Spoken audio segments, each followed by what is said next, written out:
Hello my dear students, a very warm welcome to the channel KGS. Guys, आप जो बच्चे SSC की तैयारी कर रहे हैं उनके लिए एक नया इंपॉर्टेंट नोटिस आया है और इवन आई कैन से कि ये एक नोटिस ना गुड न्यूज की तरह हम कंसीडर कर सकते हैं, क्योंकि पॉजिटिव न्यूज तो हम कह ही सकते हैं।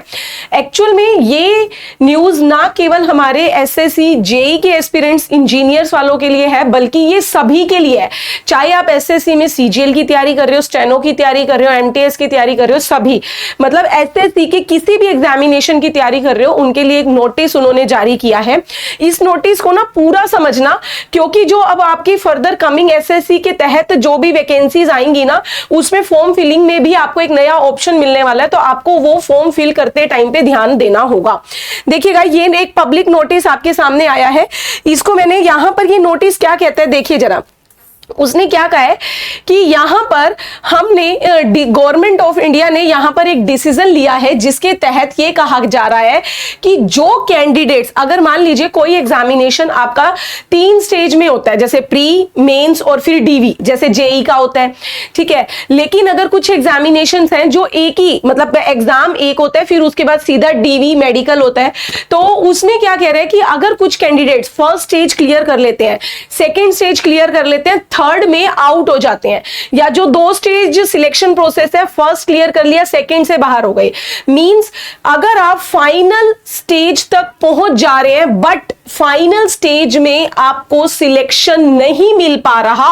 किसी भी वजह से, तो भी आपके लिए आने वाले समय में एक अपॉर्चुनिटी है। उन्होंने क्या कहा है कि अगर आपके साथ ऐसा होता है कि आप किसी भी रीजन से फाइनल स्टेज से फाइनल लिस्ट से बाहर हो जाते हो, उस केस में आपका सारा का सारा डाटा, और सारा डाटा में क्या आता है, आपका name, father's name, DOB, category, male female, gender, आपकी एजुकेशनल क्वालिफिकेशन और आपने कितने मार्क्स ऑब्टेन किए थे, वो रैंक आपका क्या रहा था, कि जो मेरिट लिस्ट डिसाइड हुई है उसके बिहाफ पे आपका रैंक क्या रहा है, कि आप क्यों पीछे रह गए, और कंप्लीट एड्रेस और आपकी ईमेल एड्रेस, ये सारी चीजें आपके एसएससी के पोर्टल पर पब्लिक रहेंगी।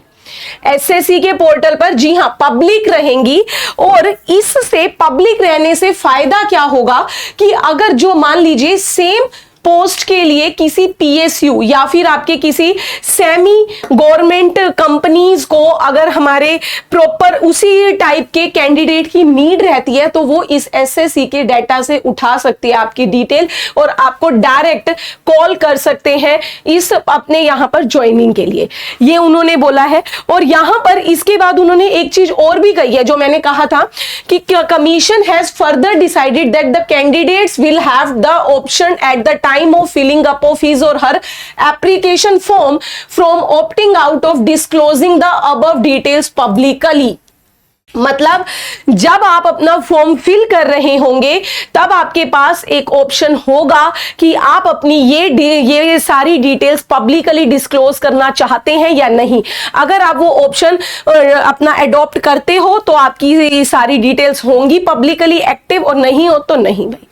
ठीक है। मतलब आपकी ये एक डिस्क्लोजिंग स्कीम बना दी है एसएससी ने कैंडिडेट्स के लिए। अच्छा, फिर उन्होंने ये क्या कहा, ये जो इंफॉर्मेशन है वो आपकी 1 साल तक एसएससी के पोर्टल पर रहेगी, ठीक है, 1 साल तक, ये याद रखिएगा। ओके, फिर उसने क्या कहा, और जो अभी नवंबर 2024 के बाद, नवंबर 2024 या उसके बाद जो एसएससी ने नवंबर जो भी रिजल्ट जारी किए हैं, उनके तहत जिन बच्चों के साथ ऐसा हुआ है कि वो फाइनल मेरिट लिस्ट से बाहर हुए हैं, उनके स्कीम, उनकी डिटेल जो है वो आपकी हमारे कमीशन के साइट पर ओपन रहेंगी। देखो, उन्होंने ये फायदा बताया भी है कि हम ऐसा क्यों कर रहे हैं,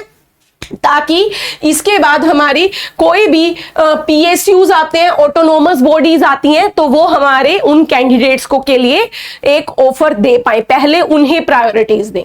फिर उन्होंने ये भी बोला है, हाँ एक चीज और याद रखिएगा, उन्होंने ये भी बताया कि जितने भी ये सारी डिटेल्स, जितनी वैकेंसीज, जितनी नंबर ऑफ वैकेंसीज थी, उसके 2 गुना कैंडिडेट्स, ये नहीं सबकी, अगर मान लीजिए 100 वैकेंसीज थी तो 100 के डबल 200 कैंडिडेट कैंडिडेट्स जो रिजेक्ट हुए फाइनल से, उन्हीं की ये सारी डिटेल्स पब्लिक की जाएंगी। ये नहीं कि 100 वैकेंसीज थी तो 1000 या 2000 बच्चों ने सिलेक्ट कर लिया ये ऑप्शन, तो सभी की नहीं करेंगे। तो उन्होंने बोला सिर्फ 2 गुना कैंडिडेट्स की ही हम यहां पर फिल करेंगे। और उसके बाद एक चीज और भी बोल रहा है कि हम तो करेंगे ही करेंगे, लेकिन साथ ही साथ एक एज अ अपीयरिंग कैंडिडेट आपको भी एक ड्यूटी अपनी निभानी है। वो ये कि आपको अपनी सारी डिटेल्स 3 साल तक संजो के रखनी है, 3 साल तक संभाल के रखनी है। मतलब आपका एडमिट कार्ड क्या था, आपका जो फाइनल अगर 3 स्टेज का था, फर्स्ट स्टेज में आपने कितने मार्क्स निकाले, सेकंड स्टेज का रिजल्ट था,